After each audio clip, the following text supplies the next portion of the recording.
So hello no, ngayon no, pag-usapan ito tungkol sa taon ng isang tao, kung ilang edad ka na, ilang taon ka na. No?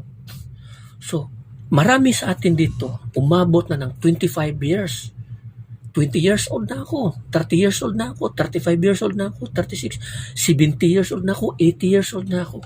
Alam nyo ba na itong mga pagkakataon na ito na binigay sa atin ng Panginoon, every time na gumising tayo sa umaga, isa itong biyaya ng Diyos na ating matatanggap. Isang pagkakataon na binigay sa atin ng Diyos upang tayo ay magsisi at bumalik sa ating Diyos. Naalala ko yun noong unang panahon, nung pinarusahan ako ng Diyos. Nung nagkasala ako noon na-paralyze yung buong katawan ko noong time na yun. Hindi na ako makagalaw. Nakaupo na lang ako. Sabi ko, paghihiga ako, hindi na ako makatayo. So nakaupo na lang ako. Gabi na yun. Humingi ako ng tawad sa Panginoon. Nagsisi ako sa mga kasalanan ko. Tapos para bang biniblame ko siya dahil, bakit mo ako ginaganito? Bakit? Ganito, ganyan. Pero alam ko kasi sa bawat kasalanan o mga pighati na sasapitin ko, alam ko na kabayaran yan sa mga kasalanan na aking nagawa. Pero yung mga sinapit ko, napakabigat, na-paralyze ang buong kong katawan. No? Isang gabi noon, nakatulog ako, napanaginipan ko siya. Anong sabi niya sa akin? Every time na gumising ka sa umaga, biyaya ko yan na matatanggap mo.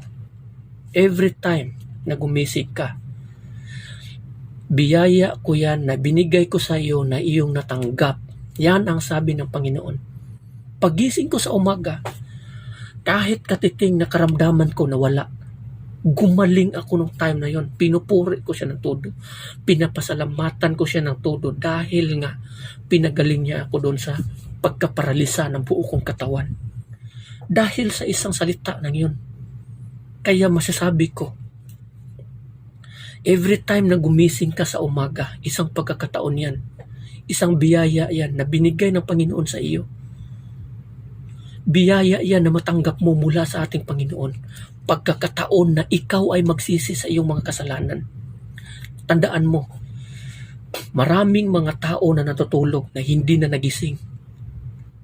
Pero ikaw, binigyan ka pa ng Panginoon ng isa pang pagkakataon. Yung iba hindi nagising. Hindi na sila binigyan ng pagkakataon to repent of their sins. Pero ikaw, binigyan pa ng pagkakataon ng Panginoon.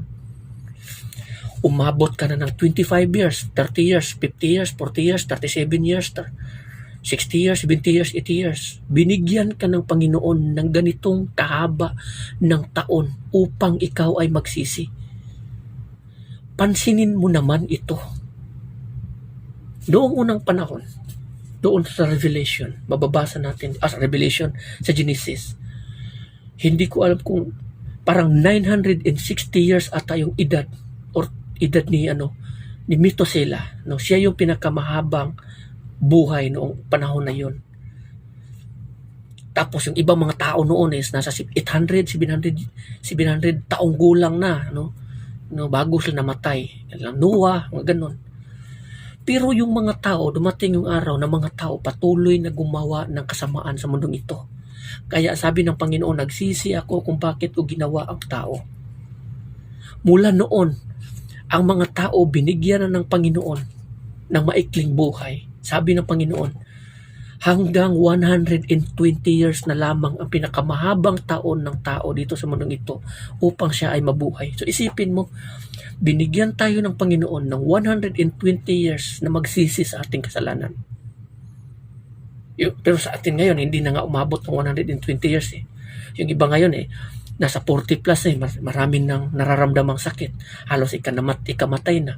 50 years, 60 years, namatay na. 70, patay na. So tignan mo, ang binigay sa atin ng Panginoon. Binigyan tayo ng ating Panginoon ng 50 years. 60 years bago tayo namatay. So 60 years binigay sa atin ng Panginoon upang tayo ay magsisi. So pansinin natin ito. Kung gaano kahalaga ang pagmamahal ng Panginoon. Kung gaano kalaki ang pag-ibig ng Diyos sa atin. Kung iisipin, sa paggawa pa lang natin kasalanan, pinatay na tayo. Ngunit, dinagdagan niya pa ang taon natin at pinaabot tayo sa ganitong taon upang magsisi tayo sa ating kasalanan. Pero, maraming mga tao na hindi pa rin nagsisi patuloy pa rin sa paggawa ng kasalanan.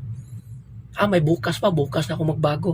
Paano kung hindi mo na maabutan yung bukas o ang mamaya, patay ka na, hindi ka nagsisisi kasi pinapaliban mo pa. Itong pagsisisi sa ating kasalanan at bumalik tayo sa ating Panginoon, isa itong pagtawag sa ating Panginoon upang tayo ay magbalik sa ating Diyos. Kasi dito sa mundong ito, hindi tayo ginawa ng Diyos para dito sa mundong ito. Ginawa tayo ng ating Panginoon for His glory and His kingdom. Hindi dito sa mundong ito nalilipas lamang. So kung binigyan ka ng Panginoon ng pagkakataon, ng araw pa na matatawag pa natin ngayon, magsisi ka. Huwag mo nang ipahintay na bukas na matatawag pang bukas or mamaya na magsisi ka na. Kasi hindi mo alam kung kailan ka kukunin ng Panginoon. Hindi mo alam yun. You do not know what will happen to you next sa susunod.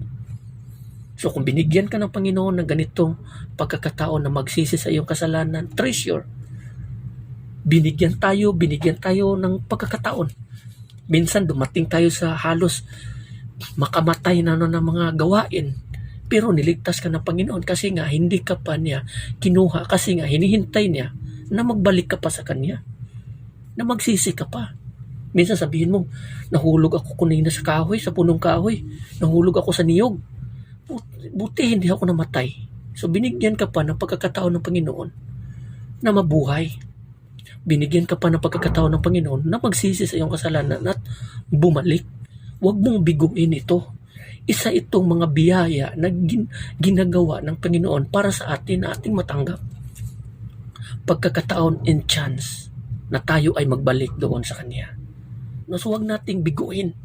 Huwag nating aksayahin o sayangin ang isang pagkakataon or chance na binigay sa atin ng Diyos. Huwag nating sayangin. So, hanggang dito na lang. Maraming salamat and God bless you, bro. Sana makatulong ito. Amen.